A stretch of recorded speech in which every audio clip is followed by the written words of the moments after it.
এই যে দেখেন এটা কি কোনো ঘর? এই যে আমি তো বলতে আমি পারতেছি না। এই যে দেখেন ঘরের ভিতরে তো মানুষ মানুষ ডাইরেক্ট আসা যাওয়া করতে পারবে।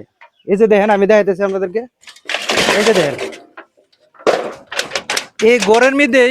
এই ঘরের মধ্যে কিন্তু 30 বছর যাবত যে লোকটা কাটুরিয়ার কাজ করে, কাঠের কাজ করে, এই লোকটা কিন্তু এই ঘরের মধ্যে থাকে।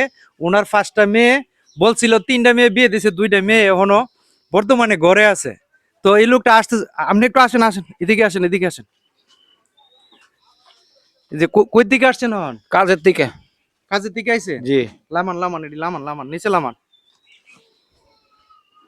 নিচে রাখেন। এই ব্যাগের ভিতরে কি টানছেন? কতগুলি শাক। এই যে এগুলা কি বন্ধের টোহাই আনছেন না? হ্যাঁ হ্যাঁ হ্যাঁ, বন্ধের একটু আনছি।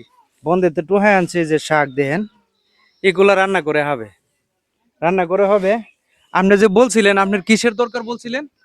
একটা ঘরের দরকার। ঘরের দরকার মানে আপনার ঘর ভাঙে গেছে কেন? এই যে দেখেন ঘরের ভিতরে কিন্তু মানুষ ঢুকতে পারবে।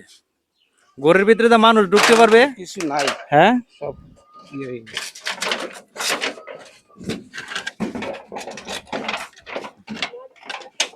এটা মাটির তলে গিয়ে রয়েছে টিনটা না?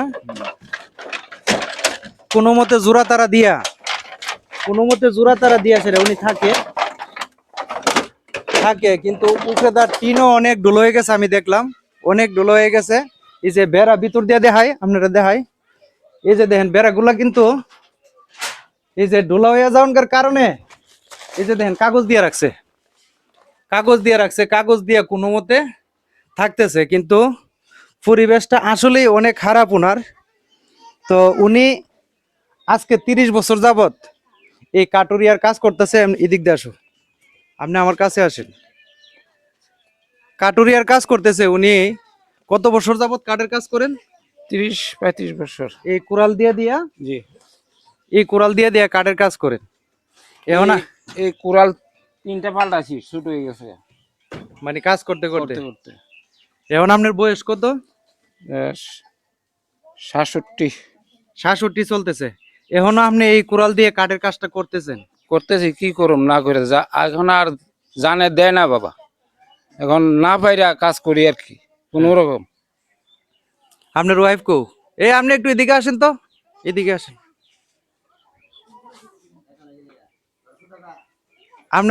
আপনার কি সমস্যা বর্তমানে এখন? আমার এদিকে চান। আমার বর্তমানে আমার এই ঘরটা ধন্য ভাঙ্গা পড়তাছে, ঘরটা থাকবার মতন নাই। আমার 2টা মেয়ে উপযুক্ত হয়ে রয়েছে, আমি মেয়েদের বিয়ে দিতে পারতাছি না টাকা পয়সার লাগিয়া। এলা আজ 30 বছর মতে কাজ করতেছে, আজ ওনার জানে দে না, ওনার কাজ করতে না। আর কাজ করতে না? আর কাজ করতে দেখেন উনি যে কথা বলতেছে, দেখেন কি অবস্থা ওনার। একটু সামনে আনো, ক্যামেরাটা সামনে আনো। তো এখন বর্তমানে ঘরটার দরকার না? কিতা ঘরটার দরকার। ঘরটা তো আমি দেখতেছি যে উপরে টিন কিছু মেরামত করলে আর বিটটা মনে হয় ঠিক করে দিলে তাহলে আপনার ঘরটা ঠিক হয়ে যাবে নাকি? জি জি। হ্যাঁ, জি। এই ঠিকটা করতে কত টাকা লাগতে পারে আনুমানিক? আনুমানিক মনে হয় 1.5 লাখ টাকা লাগবে। 1.5 লাখ টাকা লাগবে? জি। মানে 1.5 লাখ টাকা হলে আপনার এই ঘরের কাজটা সামান্য। সম্পূর্ণ কমপ্লিট হবো। প্রিয় বন্ধুরা, উনি আমাকে বলেছিল যে 3টা মেয়ে বিয়ে দিছে, মানে মেয়ের জামাইয়ের যখন বেড়াইতে আসে তখন আর ওনার ঘরে থাকতে পারে না। মানুষের ঘরে থাকতেও এটা অনেক একটা লজ্জাজনক বিষয়। বলছিলেন না কথাটা? জি জি। বলছিলেন। কিন্তু আমি আপনাদের কাছে অনুরোধ করব, মানে এই 2জন বুড়া বুন্নির জন্য আপনারা একটু সুযোগ করে দেন, সবাই ভিডিওটা শেয়ার করেন, এবং যাতে ওনার এই ঘরটা কমপ্লিট করে দিতে পারি আমরা। আমাদের টার্গেট হইলো এটা। তবে ইনশাল্লাহ আপনারা যদি শেয়ার করেন, আপনাদের ভালোবাসা পাইলে অবশ্যই এই ঘর ঠিক করে দেওয়া যাবে। কোনো সমস্যা মানে অসম্ভবের কোনো কিছু না। মানে কথাই আছে যে 1-এর জন্য হইলো পূজা আর 10-এর হইলো লুরি।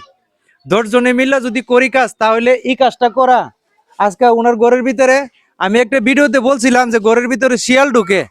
তো ওনার ঘরের ভিতরে শুধু শিয়াল না, ওনার ঘরের ভিতরে মনে করেন যে কোনো মুহূর্তে মানুষ আসা যাওয়া করতে পারবে। যে কোনো মুহূর্তে মানুষ আসা যাওয়া করতে পারবে। এই যে দেখেন, এই যে পুরাটা ঘরে কিন্তু এই অবস্থা, পুরাটা ঘরে কিন্তু এই অবস্থা, সম্পূর্ণ ঘরটাই কিন্তু এই অবস্থা। হ্যাঁ, কোন রুমটা? এই রুমটা ঢুকতারুম নি ভিতরে? হ্যাঁ, এই যে দেখেন অবস্থা দেখেন, এই যে প্রত্যেকটি সাইড দিয়ে অবস্থা, আর এই যে দেখেন ডোলা, এই যে একবারে এই যে বাদ গেছে গা। আর উপরের টিন গুলো আমি দেখাইতে পারতেছি না, উপরে একটা সিলিং আছে বিদায় টিন গুলা দেখাইতে পারতেছি না, উপরের টিনও অনেক বাদ গেছে, এই জন্য ঘরের ভিতরে বৃষ্টি পড়ে, বৃষ্টি পড়ে। তো এই ঘরটাও উনি মানে এক ভাইয়ের থেকে কিনে আনছিল, এই ঘরটা পুরান ঘর। পুরান ঘর কিনে আনছিল, এখন কিনে আনার পরে এখন এই ঘরটা বাদ গেছে গা। তো সবার কাছে আমি অনুরোধ করব, সবাই ভিডিওটা শেয়ার করেন। এবং এই মুরব্বী উনি আজকে ওনার ৬৭ বছর বয়স, এই বয়সে কিন্তু ভাই এখনো কাটুরিয়ার কাজ করে, এখনো কাটুরিয়ার কাজ করে। উনি বলতেছে এখন মানুষ জানে কিন্তু না। ওনার জানে না, জানে জানে। মানুষ কিন্তু ইজ্জত শরমের বইও কিন্তু মানে অনলাইনে আসতেছে না। সাহায্যে আমার 2টা মেয়ে বিয়ের উপযুক্ত আছে, 3টা মেয়ে বিয়ে দিছি, আরো 2টা মেয়ে বিয়ের বাকি আছে। এখন বর্তমানে ওনার এই কাজটার জন্য উনি দোষের কাছে বলতেছে। আপনি একটু দোষের কাছে বলেন যে আমার সবাই একটু। আমার সবাই একটু সাহায্য করেন। তো প্রিয় বন্ধুরা, ধন্যবাদ সবাইকে, সবাই ভালো থাকুন এই কামনা করি। আসসালামু আলাইকুম।